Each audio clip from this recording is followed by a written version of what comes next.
welcome to Cleaning and Organizing with Cinnamon. On today's Organizing Tip Tuesday, I have a very special thing that I am going to use myself this year. I wasn't able to last year. I came up with it last year and I wasn't able to start on time, so I kind of retweaked it this year so that it would be easier for me to start it, so that means it'll be easier for you guys to start. My biggest MO with organizing is to reduce stress, and what can be more stressful than tax time? So I'm really excited about this. It's going to help a lot of the entrepreneurs, but there are other people that it'll help as well. I know that other people will have different tax stuff that they need to keep track of during the whole year. If you are doing any home improvements that are helping environmental costs and stuff, there's a certain category you have to keep track of your different receipts and all that other stuff. And even though say you do it in March and then the next year comes around and you're doing your taxes in March and it's been a year, you might forget what month you've done it or where you put those receipts or anything like that. So this will definitely help you be able to keep track of it and to get stuff done ahead of time, so then when taxes come around you're not completely stressed. Also for teachers, I do know that when you guys do conferences or you have any out-of-pocket costs, you have that kind of stuff too. So there's actually quite a few different categories of jobs, even if you aren't an entrepreneur, that you need to keep track of stuff. So this can help anybody. So here we go. This week that we're shooting this is the first week of October. You can actually do this if you see this video in November or December. You can tweak the different timelines that you do it. So this way, if you do see it around this time, it's going to definitely help, but either way it would be fine. So I'll show you what I mean. So we're going to do month by month. For January, we are actually going to start October 16th. So you're going to do the whole month of January's taxes, the receipts and everything, from October 16th.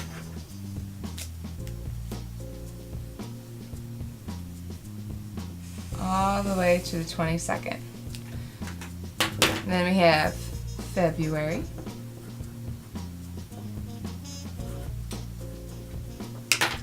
And we're going to do it from the 23rd to the 29th.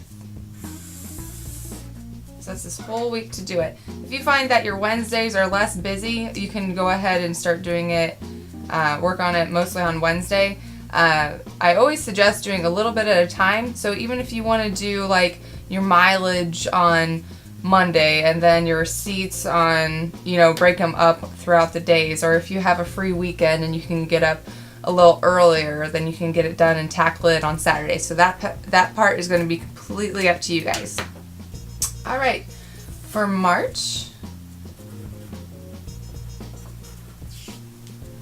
you are going to do that on October 30th through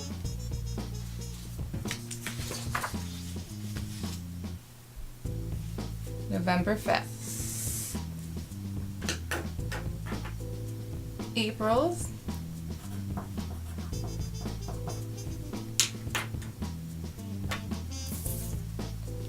the 7th, November 7th through the 12th. Okay, now coming up you have Thanksgiving is going to be on the 24th.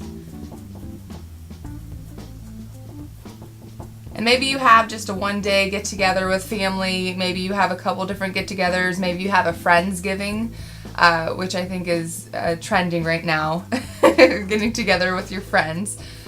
So for May, I'm going to, just in case you have different Thanksgiving stuff to do, I give you from November 13th all the way to the 26th to get that done. So if you are off of school or if you have any kind of vacation around then and you don't have any plans necessarily, then you can use that day to go ahead, like even if you have the day before Thanksgiving and you don't have any family obligations, you find yourself at home, you're caught up on a bunch of stuff, you can use that day to do May. So if you have any time during this week to do May, then you can actually work ahead. So you don't have to stick to this schedule. You can do it however you want, but you have that entire time. I like to give a lot of time around holidays just so that way it doesn't add to your stress, because these are supposed to help you with your stress. So for June, you're going to do November 27th. And we're going to do that to December 3rd. So that's going to be your June. Then we have July, December 4th to the 10th.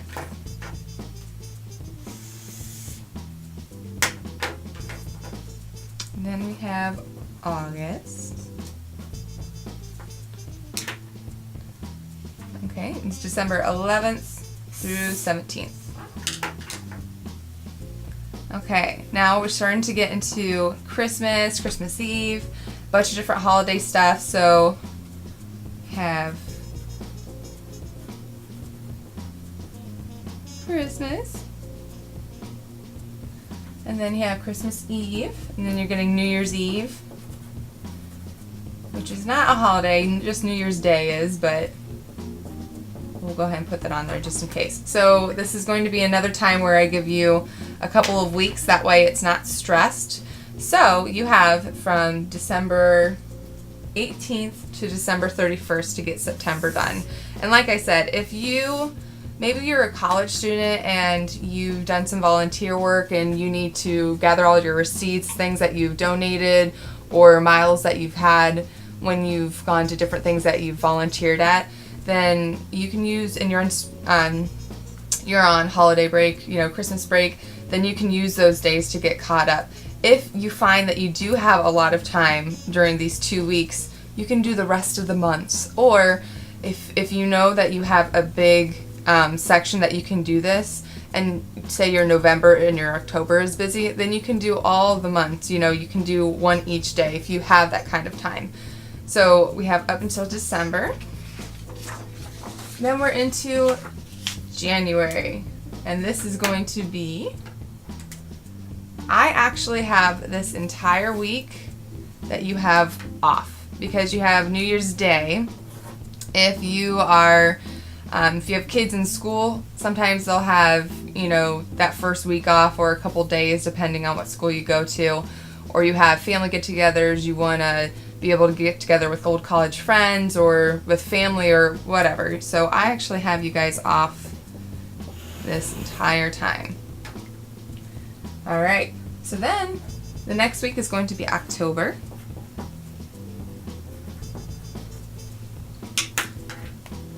And you are going to have it from January 8th to the 14th. Then you have November's. You have that January 15th through the 21st. This whole entire week. And then last but not least, you have December. And you're going to have that from the 22nd to the 28th. And then everybody usually has to have their tax receipts, your W-2s have to be in by February. If you are caught up, say if you use those couple of weeks that I gave you for, September and the other one, if you are ahead of schedule, or even if you end up on time, you can start for next year. So then that way, doing a whole month in a week is not bad. It'll be a lot less stressful than if you waited for the last minute to do it, but you could even help get on track for next year. After you do all of this, and say it's January, you followed the week guidelines and everything like that, and you ended, then you can start for 2016's taxes, which means at the end of January, the last weekend of January, you can take all of your mileage, your receipts, whatever you need to keep track of for tax purposes, and you can do that and record it and get everything together, organized together at the end of January. And then the next month in February, you can take all of February stuff, and the last weekend in February, you can get your tax stuff done. That's actually when I do my calendar, is the last weekend of the month. I sit down, I do my calendar, and then it's all ready to go. And then I'm not caught with my calendar on the previous month. So, sometimes. So if you know anybody that is an entrepreneur or does have a lot more tax stuff to keep track of, maybe you don't have as much, but you know somebody that this might help, please share it with them. They will thank you. And if you like it, please thumbs up it, subscribe, and comment. Let me know if you have any questions. Let me know if this helped. I love hearing success stories, and I love hearing other ideas as well. So if you have anything even similar to this, please comment. So I hope this really helped you guys, and I hope that your stress level around tax time can definitely go down. So hope you guys have a wonderful time, wonderful rest of your week, your month, whenever you view this, and happy organizing. Bye. Do it. But these are just very small, tiny tasks just to help you out. So for the first tiny task, I'm going to talk about pens.